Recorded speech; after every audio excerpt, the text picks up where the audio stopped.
శుభోదయం. ప్రభువైన యేసుక్రీస్తు నామంలో వందనాలు తెలియజేస్తూ పరిశుద్ధమైన దేవుని గ్రంథంలో నుండి మొదటి యోహాను పత్రిక 5వ అధ్యాయము 13వ వచనం.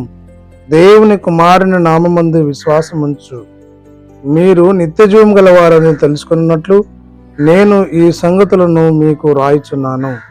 ప్రార్థన. పరిశుద్ధుడా, ప్రేమ కలిగిన తండ్రి, వందనాలు స్తోత్రాలు చెల్లిస్తూ వాక్యం దానిస్తుండగా మీ సన్నిధి మాతో ఉంచి నడిపించి దీవించమని యేసు నామంలో ప్రార్థించి అడుగుచున్నాము తండ్రి, ఆమేన్.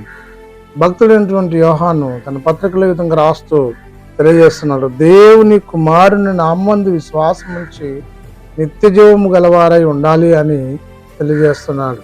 యేసుక్రీస్తే ఆది అంతమైనటువంటి దేవుడు, ఆయన సజీవుడు, నిత్యజీవం ఇచ్చే దేవుడు, నిత్య నివాసినటువంటి ప్రభువు.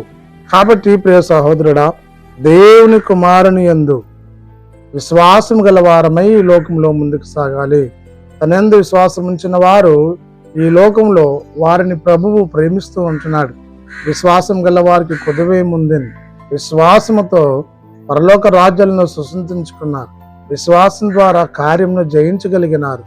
నిత్యజీవము పొందాలి అని అనుకుంటే ప్రభువు ఆయనే మనకు నిత్యజీవం ఇచ్చే ప్రభు అయి ఉన్నాడు. ఆ పరలోక రాజ్యం పొందడానికి ఈ లోకంలో నీవు నిన్ను ప్రయాసపడుతూ విశ్వాస జీవన ప్రయాణంలో ముందుకు సాగి ప్రభుకు మహిమ తెచ్చినట్లుగా పరిశుద్ధాత్మ దేవుడు తోడై ఉండి నడిపించి దీవించుగాక. ఆమేన్. మౌనంగా స్తుతి స్తోత్రాలు చెల్లిస్తూ వాక్యం దాని నుంచి దంతించిన వందనాలు చెల్లిస్తూ యేసు నామములో ప్రార్థిస్తున్నాం తండ్రి, ఆమేన్. తండ్రి, కుమార, పరిశుద్ధాత్మ త్రియేక దేవుడు సదాకాలం తోడై ఉండి దీవించుగాక.